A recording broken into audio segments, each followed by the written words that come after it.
Teen dating violence involves aggressive, threatening, or manipulative behavior in teen romantic or sexual relationships. Teen dating violence can be physical, sexual, emotional, or involve stalking.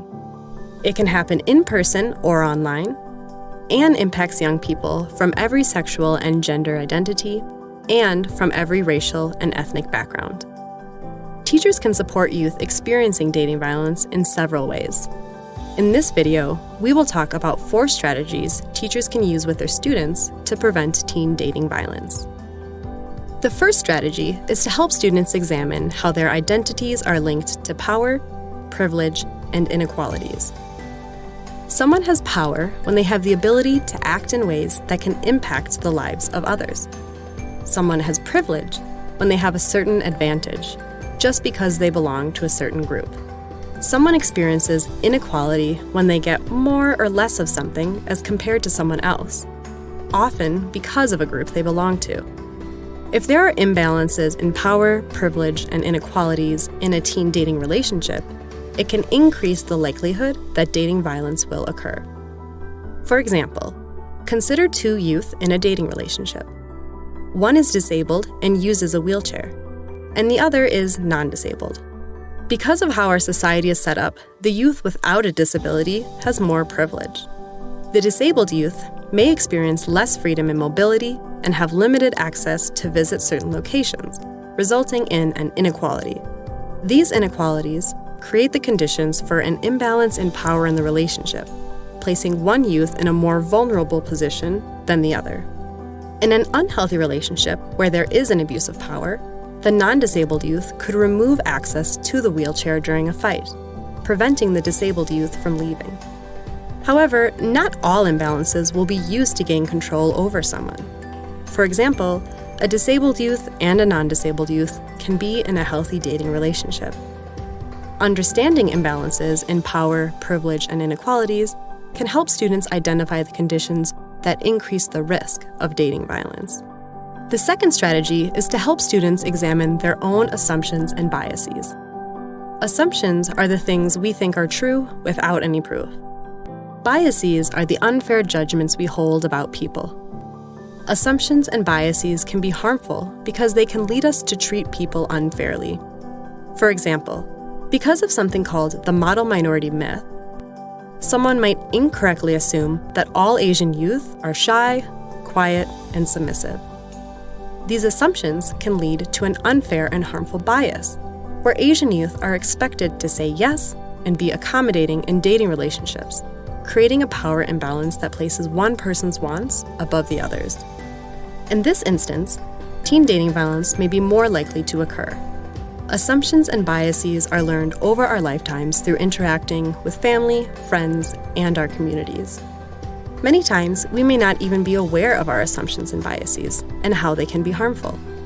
Teachers can work with students to identify what assumptions and biases students may have about different groups of people. The third strategy is to help your students examine unhealthy stereotypes and gender norms.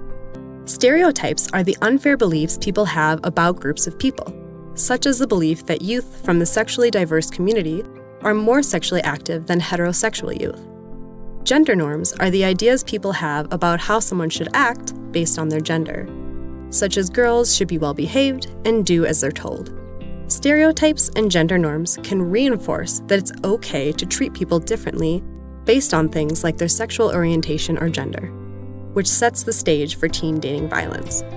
For example, consider a youth who identifies as a bisexual girl. Thinking about the stereotypes we just mentioned, her dating partner may think that because she's bisexual, she's more sexually active than her heterosexual peers. Her dating partner may also think that because she's a girl, she should be well-behaved and do as she is told.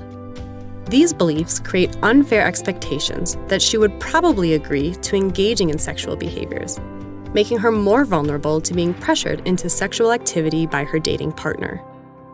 Education and awareness for students about stereotypes and gender norms are important for preventing dating violence because they can help youth understand how harmful beliefs can lead us to treat people poorly. The fourth strategy is to encourage your students to reflect on how willing and able they are to say or do something to prevent dating violence. One way to help students reflect on this is by talking about the pathways of action for teen dating violence prevention. First, students must notice teen dating violence. Noticing can happen at 3 points: before, during, or after dating violence.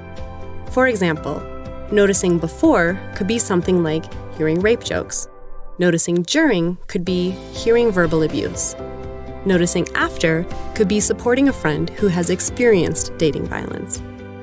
After noticing teen dating violence, students can either deny it's a problem or acknowledge it's a problem. If they deny it's a problem, they could work on learning about teen dating violence.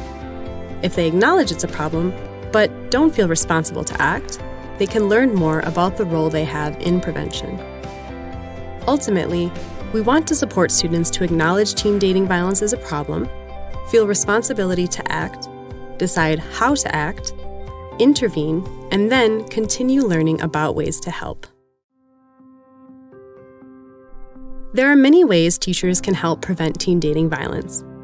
Teachers can support their students to think about power, privilege, and inequalities, identify their own assumptions and biases, examine unhealthy stereotypes and gender norms, and help students identify actions they would feel comfortable doing to intervene and prevent teen dating violence.